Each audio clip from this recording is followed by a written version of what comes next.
Okay, hi everyone, this is Kyle Davidson, and today I'm going to be doing an introduction to ADS from QSite, formerly Agilent. And we're going to be using this software to do a fairly simple stub filter. And we're going to start with a circuit simulation, we're going to do an EM simulation, and then finally take that EM simulation and use it to produce a component that is an instance in one of our libraries that we can use in other simulations inside ADS. So to start, we're simply going to click up here on ADS and get it running. Here we go. Close that, and we're going to create a new workspace. And this is 2011 we're using. 2009 and prior are a little different, but anything later than 2011 is a fairly simple interface. And we're just going to put this on my desktop. And we're going to call this filter tutorial. Click Next. Now it's asking me here which libraries I want to include. The standards are the analog and the DSP, and we'll leave those checked off. If you're doing IC design, a good learning system, at least I use it when I'm teaching IC design, is the demo kit nonlinear. And then you can obviously see I've got a bunch of specific ones that I use for IC design, 2 gallium nitride ones and some CMOS as well. So we aren't going to include those though. We're just going to click Next. Next again. And here we're picking what dimensions our layered are going to be. And we're going to stick with metric millimeters. And we'll finish. Okay. Now our project has been created, and you can see it down there on the desktop. But what we want to do now is actually create a schematic. So we'll click on this guy up here, and we're going to call that filter. Cancel. We don't need to see that. And so now we have a schematic created for our simulation. And the first step here is we're actually going to add our substrate. And we'll go down to transmission lines. This is going to be a microstrip filter. So it's transmission lines microstrip. And we'll pick out the M sub component. And we'll put it right here. And we can either edit the dimensions by clicking right on the chart, putting a 31 mil, for example, because it's a 31 mil substrate we're going to be working with. Or we can go into the properties, and you'll often see that there are substantially more properties listed here than are going to show up on the actual schematic. And we can control that by clicking, for example, display parameter on schematic, this little checkbox down here, and then we apply it, and you'll see the conductivity has disappeared. I am actually going to click OK and enter a few dimensions. We're going to be using a TLY3 substrate today. It's got a dielectric constant of 2.33. It's got a height of 31 mils. The thickness of the copper is going to be 17 micrometers because it's a half ounce per square foot that works out to, if I remember right. And we're going to use a loss tangent of 0.005. And I'm actually going to go back into the properties by double clicking. I'm going to go component options and parameter visibility, clear all. If I apply that, they all disappear. Because generally speaking, the only major ones you want to see kind of to glance at that I've added there are the height and the dielectric constant. So from here, we're going to start laying down some transmission lines. So we'll start with the most basic one, the MLIN, this guy right down here. And it's our standard transmission line with simply a width and a length. But the first thing you actually see listed is this subst equals, in brackets, M sub 1. And what it's telling the circuit simulator, when you eventually do the circuit simulation at this point, is that the substrate that this width and length is over is for a microstrip transmission line, and it's referring to the values in M sub 1, which we've defined here. And we're going to call this, its width, W50. And we'll leave the length at 2.5 millimeters. And W50 is currently an undefined nothing. It's nothing. It's going to be a variable, though. and we'll put that there.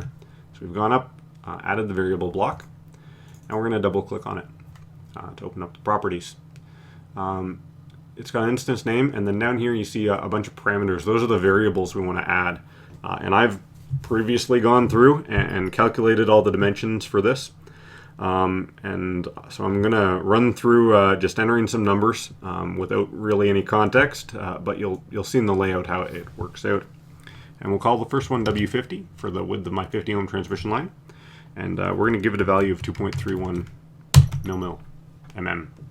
And we apply that one. And now our X value is changed to W50. Now we want to add a 54. It's going to have a 2 mm width. Add that. We're going to have an 81. And it's 1 mm wide. Add that guy.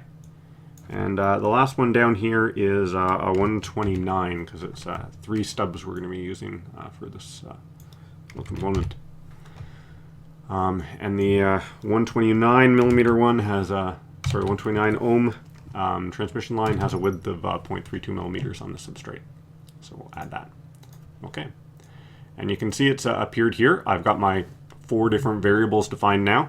And this thing, when it goes to simulate now, its width is going to refer to W50, a variable up here, which is equal to 2.31 millimeters.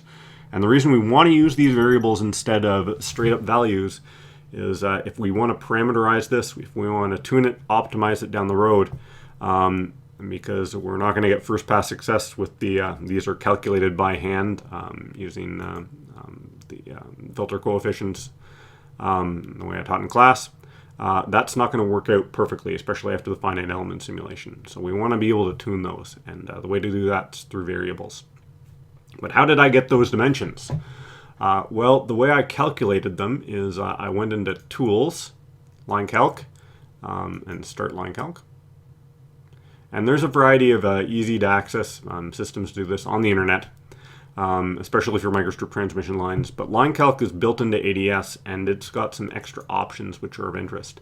And specifically, if we go the type and the ID, we can change between all sorts of different types of transmission lines, coplanar, and so on, and then calculate a couple lines, calculate the impedances based on those.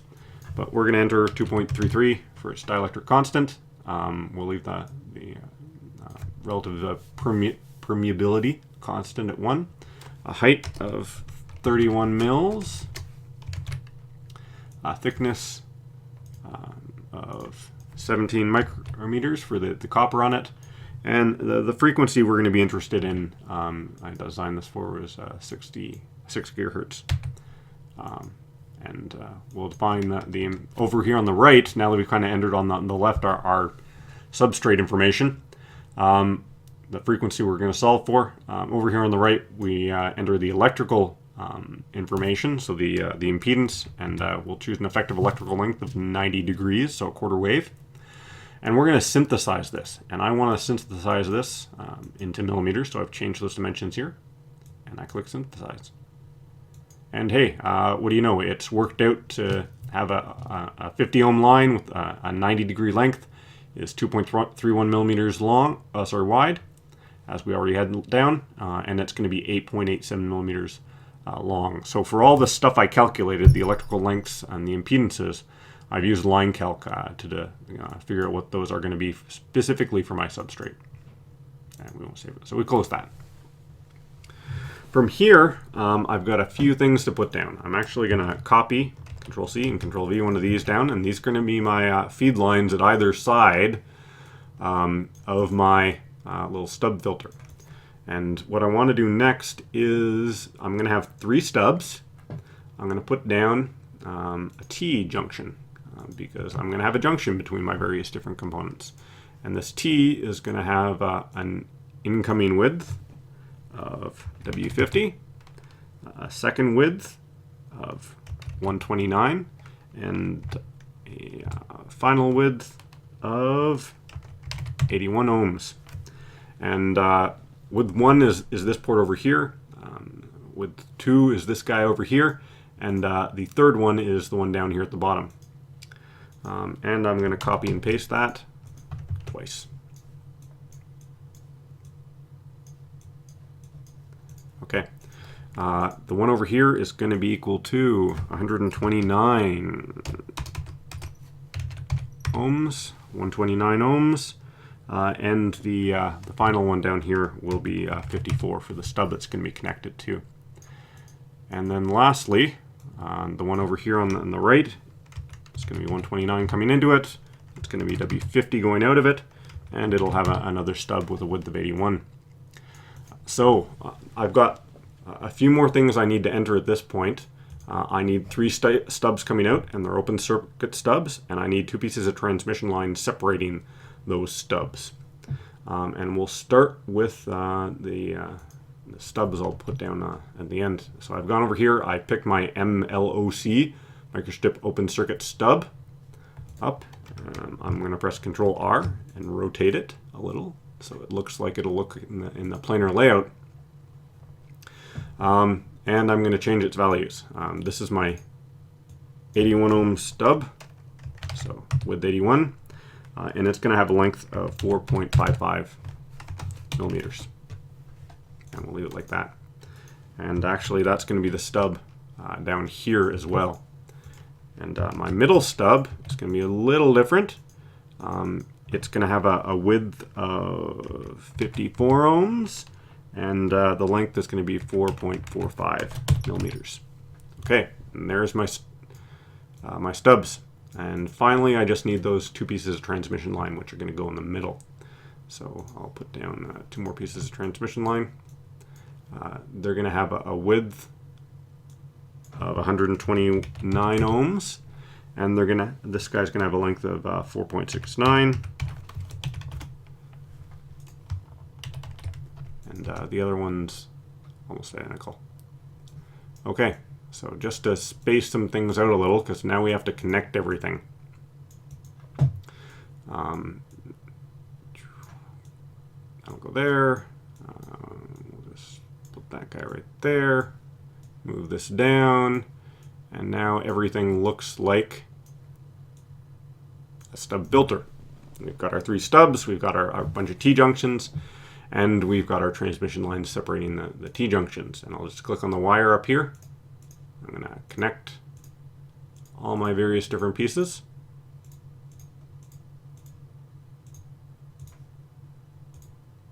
There we go. And now we actually need to go and simulate this thing. And we're going to, since this is a microwave system, we're going to be using a S-parameter simulation. So we want to pick our palette, and we're going to move up to Simulations, S-parameters. And this is going to run the simulation. It's only got a few values of interest to us, really. It's got a start and stop frequency, and we're going to start at 1 gigahertz. We're going to stop at 15 gigahertz.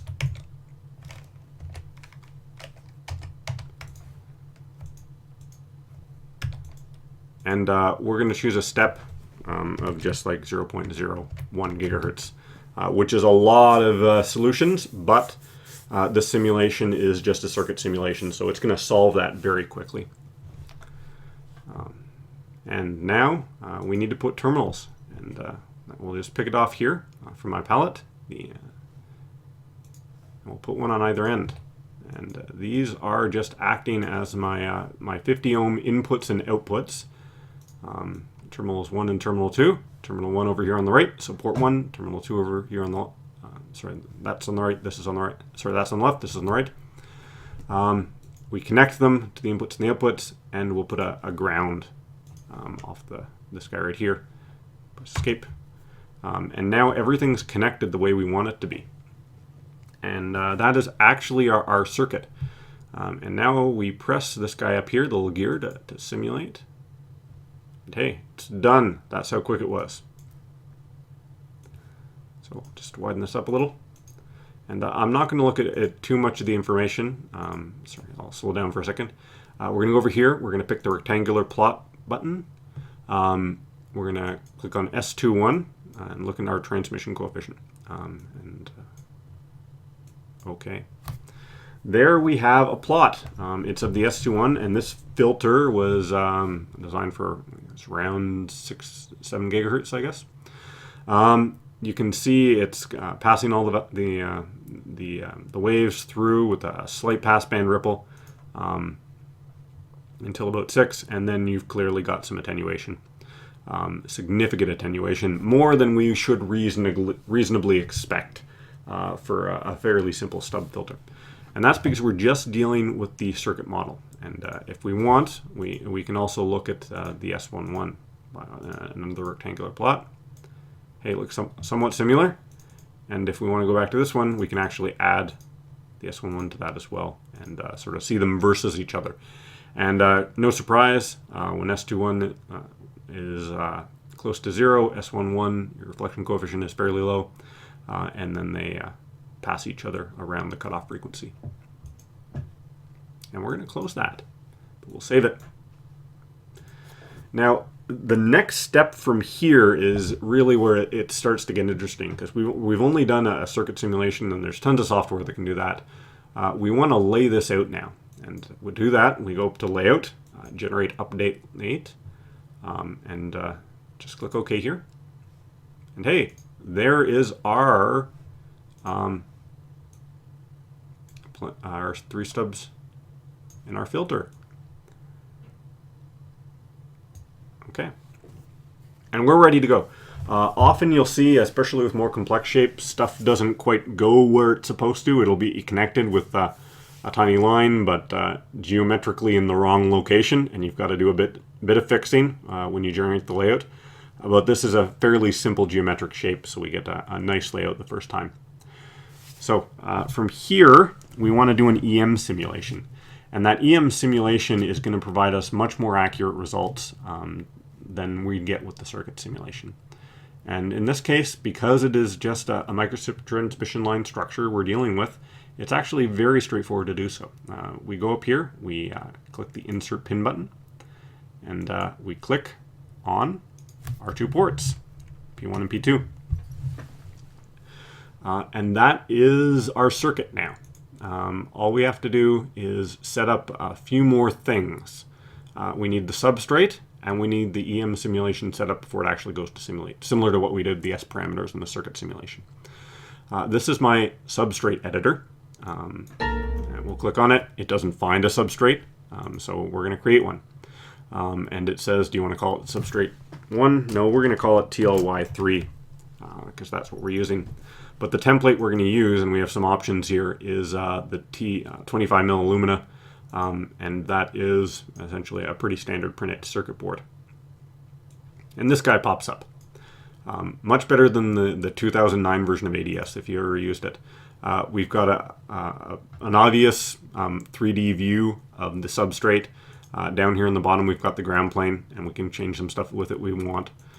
In the middle, we've got our substrate, our dielectric, and on the top here, specifically in this guy, we've got our conductor. And that's bound to the layer that we can see over here on the right. This sort of brownish copper layer is the conductor layer, and anything that color will get mapped to this conductor. The only thing we need to change is the actual dielectric. We're going to change its thickness to 31 mils, and we've got a choice of air or alumina. Neither one is what we want. So we're going to add a dielectric. Just click on this guy over here, and then we'll select Add Dielectric. We'll call it TLY3. It's got a dielectric constant of 2.33, and it's got a loss tangent of 0.05. And we'll say OK. And now we're good. Sorry, we have to change. We've created the dielectric. We haven't bound it to that layer. So now we go back and change it, and we can see the dielectric in the middle is now TLY3, and it's 31 mils thick. So we're good. If we want to look at it in 3D now, all we have to go is click on this. Oh, where is he? View, 3D view, all.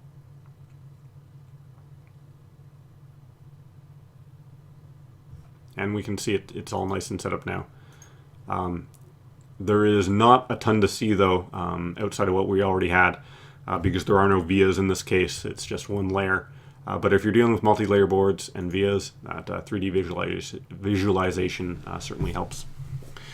So we need to get our last step here, and that's the EM simulation. So we clicked on this little guy here, EM. It has a bunch of options. In the 2011 and higher ADS, this is a very straightforward process. All we really need to change, because we've created the ports, the substrate, layout, we're all good. We need to change the frequency plane. And you've got some options here for the type, adaptive, linear, log. We're going to choose linear. So all the frequency points it's going to solve for across your spectrum of choice are going to be linearly spaced. And we're going to go from 1 to 15 gigahertz. And the number of points we're going to choose is 41. And it works out to every 350 megahertz. As you can see here, the step size, we're going to do a solution of this. And all we have to do now is go down here. It says generate test parameters and click simulate. And fortunately, this is a simple structure. You can see it zipping along down here for each frequency. It's actually doing the solutions right in front of us. This can take much, much longer. But it's been quick. And the results we get, you can see right here. We'll zoom in on this guy over on the right, sorry, the left. We've got our magnitude response, we've got our phase response. The S11 looks basically like we expect it to. But we want to look at the S21. And that's what these sliders down here do. You move them left and right, and controlling the rows and columns of my S parameters, and now it's looking at the S21, and you can see it looking about how we expect. The cutoff frequency now is just above 6 gigahertz, and each one of these red dots is the frequency point it's solved for. So that's good, but we want to see this information compared to something else. And that thing we're going to compare it to, click OK, is the data from my filter circuit simulation. So I'm going to go in back to my back here. I found my filter results, the plots anyways. We're going to look at the S21. I'll get rid of the S11 here, just delete it. And I'm going to change the data set now that I'm referring to. And you can see up here it's referring to the filter data set. I want the filter MOM, momentum data. And what I want is the S50-21. And we're going to add that to my plot in decibels. And hey, we've got a red and a blue line now. And the red line is from the circuit simulation. And as you can see over here on the left, the blue line is the S21 data from my momentum simulation. And should be no surprise, we get slightly different performances. Similar, but enough of a difference that it was definitely worth doing the momentum simulation to see in a much more accurate way what's actually going on with our stub filter. So that's okay. But we're going to do something a little different now. We have some data. It's useful. If we wanted to export this, we go to File, Export, and actually go and manufacture it. Milling machine I typically use to build these would want a Gerber file, but there's a variety of formats there. And then we would be able to export it. So Gerber drill, OK. And hey, there's the file that's going to end up at our milling machine if we wanted to actually build this thing. Okay, but we're not going to do that. What we're going to do instead is we're actually going to go in here and we're going to delete the schematic. Okay, we don't want that information anymore. We just want this layout with its momentum results.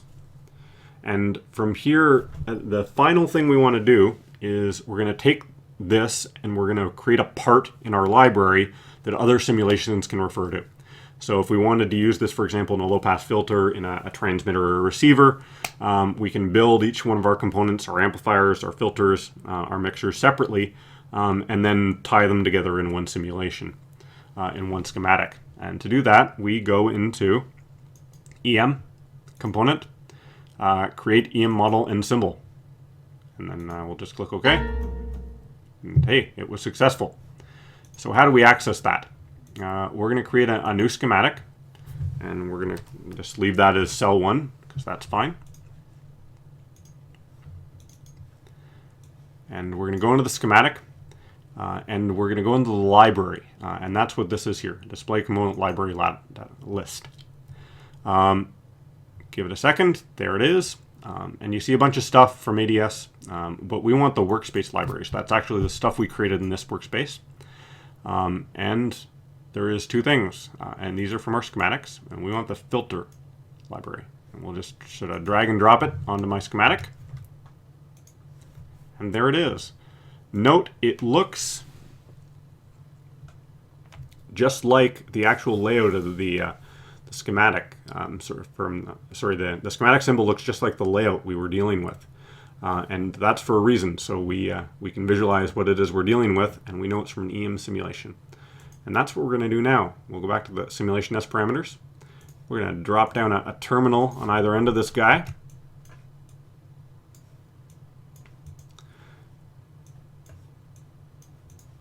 We'll put 2 grounds on either the bottom of those 2 terminals. And we'll add our S parameter simulation. We'll go from 1 to 15 gigahertz again. And we'll go with a 0.1 gigahertz spacing. So we had our simulation. It's essentially the same setup we had before. For our simulation, we just have a single component instead of the entire layout of the microstrip lines. And we'll simulate this. And we get some results ready to plot. Put down a rectangular plot. Add dB, S21. And hey, there we are. We actually see the same results that we had from our EM simulation. And that's because it's referring back to the data set we gathered by doing that EM simulation. We don't have to do it again. That's how we create a component. So I hope you found this useful. It's a pretty straightforward walkthrough of how to build a Microstrip stub filter in ADS, doing the circuit simulation, the finite element simulation, and finally the creating the component based on that. And if you have any questions, feel free to leave them in the comments.